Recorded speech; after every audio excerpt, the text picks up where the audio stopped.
So guys, Rufai has come out to condemn what Wole Soyinka said about Peter Obi. He has also apportioned more blame on Inec for what Nigeria and Nigerians are going through today. Because honestly, Inec is really to be blamed for what we are going through today because they keep messing up with our elections.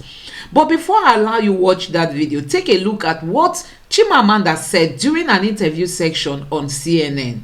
It's a sort of an election tribunal that upheld the elections, and I'm actually in the middle of reading the judgments, and it's stunning how shoddy it is. So the elections were manipulated in a way that was very shabby and shoddy, and I think that this judgment is equally shabby and shoddy. I hadn't expected it to be very thoughtful, but I'm shocked at how incredibly lacking in thought it is. What worries me about Nigeria, a country I love, is that whatever we do today is our way of setting a precedent for what happens in the future. And so that's why I think it's so important to talk about the things that are wrong, because we're creating a kind of foundation for whatever will happen in our future. So, but with that in mind, then how do you, obviously the president himself of Nigeria has denied any rigging, but the State Department in the United States has backed up the February results, saying this competitive election represents a new period for Nigerian politics and democracy. You disagree, so what do you think is down the road for Nigerian democracy? I don't know, honestly, but I should say that there's also a European Union report based on people who are actually on ground during the elections, which is very clear about how those elections were rigged and were fraudulent. I want to be hopeful about Nigeria's future, but it's difficult to be. Right now, I know that we don't have the final word because the Supreme Court has not spoken, but I don't know that many people are very hopeful about that. And so, but the thing that's interesting about Nigeria is there's a sense in which one never knows. We've had such an interesting history, and so you never know. I choose to remain cautiously thoughtful. The one thing I should say is that young people across the country have become galvanized. This election really made people sit up and pay attention. And I think in the long run, that's a good thing for the country. And especially in Nigeria, such a massive powerhouse in Africa. So, Ngozi Adichie, thank you so much indeed for coming, Chimamanda. Thank you. So guys, let me know what you think about Chimamanda's response during the interview session on CNN. Honestly, she is outspoken. She has always come out to condemn what is happening in Nigeria. Who is there who is a patriotic Nigerian and will not want to see Nigeria move forward? And one thing that pleases me a lot when it comes to 2023 presidential election is how the youths came out because they wanted this change to happen soon, and I'm so happy that zeal is still there among the youths. We can't wait to have a rebranded Nigeria. We can't wait to have a new Nigeria, So guys, let me allow you to take a look at what Rufai got to say. Okay. I think, like Ayo said, it is wrong to paint the obedient movements. There are other people of a certain political party that harass people too. In fact, I had a taste of my own. It's just because I didn't take the case up. When people from this known political party harassed me in an elevator in Transcorp Hotel in Abuja. Sorry about that, Rufai. Yes, they harassed me in an elevator. So when people say all sorts about the obedient movement, and constantly, if you go check my social media, they are constantly casting aspersions and saying all sorts of stupid things. If it's not somebody I have a very strong mental strength. You do, Rufai. Yes. You do. Every single day I'm being abused. So when people say it's the obedient movement, we don't tell the truth in this country. And that's why the country... a whole movement. So that's why the country has become a grand scene of Badwe and GBT. And concerning what Professor, he has a right to say whatever he wants to say, but please, let's be balanced for the sake of God. The real Badwe in all of this election is Inec that promised something and didn't do it. The Inec that told the Nigerians to come out, that we have video footages of Mr. Festus Okoye constantly coming out to say these methods will be used, and nothing was done. That's a real Badwe in this. So let's call a spade a spade. No, the problem is we don't like to call a spade a spade. All right. Thirdly, because I'm here, we have to go because of time. Thirdly, as regards this Mr. Duro and this conundrum and everything, if you come out to say you went to school with somebody, you have to prove it. You came on air, there were no pictures. You came on air, there were not enough proof and everything. He has to be able to come to proof. And part of proving it also means subjecting himself to other media. So if you come to Arise probably, 15 minutes, let's interview him, let's ask him more questions and all of that. And I'm sure he also knows that there's a case currently going on in the court as regards, and let me go back to it, as regards a subpoena by Nauru Eba. That case has now come out to light again. That petition that we are seeing, and that petition is out there, because some characters said all sorts of lies and shenanigans.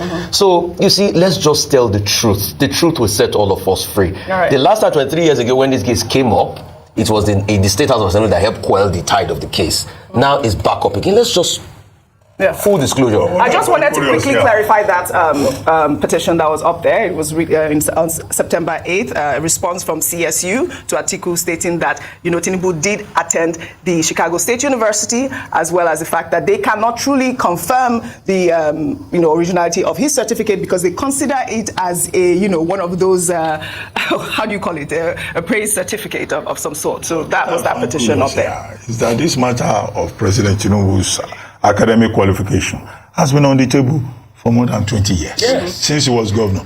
Okay, why is it that when he was governor of Lagos State, nobody showed up? So this Duro Jayogun Soya, or what is his name? Come to Arise, let us talk. He was not around to come here over 20 years ago. And in any case, if you look at him, he looks quite younger than the president. So, come to Arise, maybe it's on the basis of that David Hundeyin is now saying that this witness, this character witness, this classmate witness, is fake. Because David Hundeyin has said that, I'm sure, it will be responded to by interested parties. Okay, when President Buhari was said not to have attended secondary school, he gathered his classmates. They took photographs with him at the villa. Why is this so difficult? It was the Ejima College time. Within a week. Yes.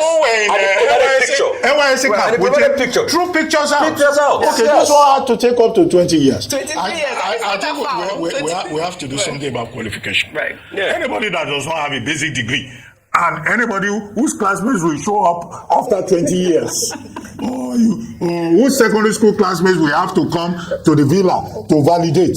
Look, that's ridiculous. In a country where some people have 3 master's degrees, double PhDs, why is it that it's the division 2 people that will be division 3 people that will be the ones saying they want to rule Nigeria? All right, well said, guys. Let's end what's trending today. In the spirit of Throwback Thursday, with this video of a South African politician and activist, Mbusenyi Ngozi, who during a rowdy debate on former President Jacob Zuma's impeachment back in 2016 accused the former International Relations Minister Maite Mashabane of sleeping on the job. Well, let's take a look before we come back for a discussion. Honorable Deputy Speaker. Yes, honorable member. I'm worried that this minister that we pay so much, Minister Maite Mashabane, she's sleeping in Parliament, and with that position, she's going to fall. And the minister with she's still sleeping. Honorable member. She's still, I don't know what's happening. That's not a point of order. Take your seat. No. The minister is sleeping. You can't say that's not a point of order. No, Josie, are you condoning people sleeping now? Josie, we must come to sleep here in Parliament. Honorable self, proceed. We pay you. Don't sleep here. Hey, man. We're busy debating. You are sleeping. You are a sleepist. You think we're sleepists Take your here? seat. Honorable Minister, why are you rising? No, I want to understand what this young boy is talking to. No, Honorable Minister, that's not a point of order. I want to respond to this young man. No, take your seat. Honorable Minister, you can't Minister, you must sleep and we must keep quiet.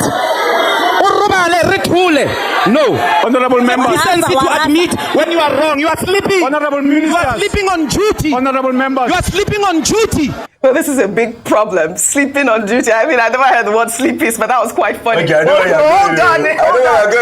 Let's take another throwback video, though, with a similar conversation, but this time in Nigeria. And it was during the just concluded presidential election petition tribunal, where lawyers and petitioners turned the courtroom into a sleeping maison on September 6th. Let's take a look. In the earlier part, this court has consolidated with 550. The first schedule to the electoral commission.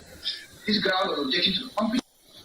What I tried to have for us 5 Roman 1 to 9, 15 Roman 1 to 7, 16 Roman 1 to 7, 17 Roman 1 to 7, 18 Roman 1. The second respondent did not conduct any fresh primary election for the purpose of pitching another running mate for the third respondent after the withdrawal of the fifth respondent.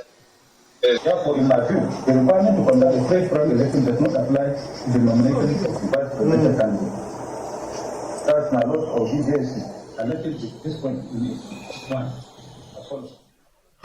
Well, these are all sleepies. Rufai, I'm sorry. It was trending. I was nowhere I could not do this. You have too much violence. No, absolutely not. But I mean, sleeping on the job is a big problem. Dr. Abati, we don't have any time. We advise that maybe, the managers of the Supreme Court should watch out for Sese Fly invading the premises of the Supreme Court so that people don't just go there and sleep. But you saw the sleeping patterns, the creativity that people brought to sleeping at the Supreme Court. But in any case, these are human beings. Right. That judgment ran for about 13 hours. So it's just an affirmation that human beings can get tired. You said that. The 2016 video from South Africa, our own lawmakers also sleep here. Our own ministers are also sleeping on duty. No more sleeping on duty. Thank you very much. So guys, it was really a sleeping spray. You can see what happened at the tribunal. Honestly, the judgment was really sounding so boring that people just fell asleep, People slept and even forgot. Some of them, you could even imagine some of them, having their wigs almost falling off because the judgment was so boring. And that is what the tribunal boldly handed over to the Nigerian people, and they want us to accept it like that. No. We want the Supreme Court to weigh into these issues. Let's know going forward what we should believe. Is Abuja important or not, and other issues that are there for them to tell us what to take at the moment. So guys, let me know what you think in the comment section below. Thank you.